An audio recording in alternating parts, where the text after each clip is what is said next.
यहाँ पे क्या दिया है, दो चर वाले रैखिक समीकरण का क्या दिया है, मानक रूप दिया है ना, जुग्म दिया हुआ है, मानक रूप दिया हुआ है, तो क्या बोलते हैं, जुगपथ समीकरण बोलते हैं ना।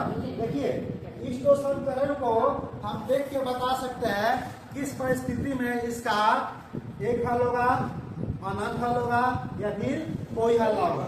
देखिए यदि क्या होगा, a बटा d नॉट इक्वल टू क्या, d बटा e, तो क्या होगा इस केस में, केवल एक हल होगा, एक हल, इसे क्या बोलते हैं, ठीक है। अगर यदि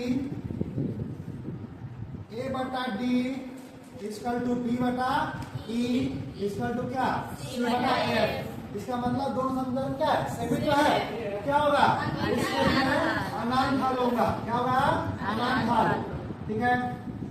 और यदि a बटा d बराबर b बटा e नॉट इक्वल टू क्या, c बटा f, तो क्या होगा, इस केस में इसमें कोई हल नहीं आएगा, कोई हल नहीं, ठीक है।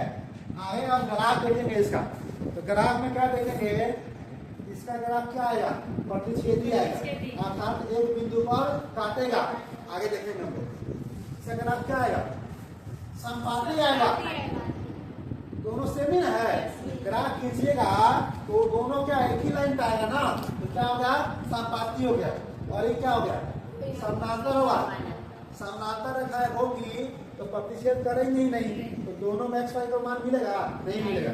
हालांकि ग्राफ विधि से इसको हल करना हम आगे सीखेंगे, ठीक है। यहाँ क्या दिया है, दो चर वाले रैखिक समीकरण का जुग्म, हम क्या पढ़ रहे थे, वो शर्तें पढ़ रहे थे इसके माध्यम से बता सके कि दिए गए समीकरण में कितना हल होगा, एक हल होगा, अनंत हल होगा, या फिर क्या कोई हल ना होगा। देखिए अगर a बटा d नॉट इक्वल टू क्या, b बटा e, तो क्या होगा, अद्वितीय हल होगा।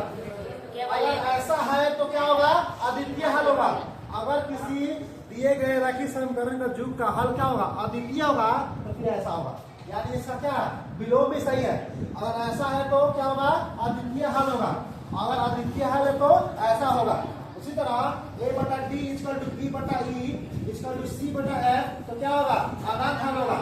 अगर किसी रैखिक समीकरण के जुग का अनंत हल है तो क्या होगा, फिर ऐसे होगा, यानी ऐसा है तो अनंत हल होगा, अनंत हल है तो ऐसा होगा, यानी क्या इसका विलोम भी क्या है, सही है। इसी तरह a बटा d इक्वल टू b बटा e not equal to c बटा f, तो क्या होगा, कोई हल ना होगा। अगर किसी रैखिक समीकरण का जुग्म का कोई हल नहीं है तो क्या होगा, a बटा d इक्वल टू b बटा e इक्वल टू c बटा नॉट इक्वल टू c बटा f, अर्थात अगर इस तरह है तो क्या होगा, कोई हल ना होगा। अगर कहीं दिया हुआ है कोई हल नहीं, इसका मतलब क्या, ऐसा हो, तो देखो दोनों क्या है, इसका विलोम भी सही है। अगर a बटा d not equal to b बटा e है तो क्या होगा, अद्वितीय हल, अर्थात किसी समीकरण का अद्वितीय हल होगा तो ऐसा भी सही है, क्या है, इसका विलोम भी सही है। ऐसा है तो ऐसा होगा, ऐसा है तो ऐसा होगा, अर्थात क्या है, दोनों क्या है, सेम नहीं है, दोनों क्या है, बोलो सही है, इसका विलोम भी सही है। इसका मतलब होता है, इसका मतलब क्या होता है, अगर ऐसा है तो ऐसा होगा, ऐसा है तो ऐसा होगा, इसको बोलते हैं इम्प्लाई बोथ साइड, क्या बोलता है, इम्प्लाई बोथ साइड, यानी दोनों तरफ सही है। इसी तरह अगर ऐसा है तो ऐसा होगा, ऐसा है तो ऐसा होगा, इसको बोलते हैं इम्प्लाई बोथ साइड, यानी ऐसा है तो ऐसा होगा, ऐसा है तो ऐसा होगा, दोनों कंडीशन है, ठीक है। चलो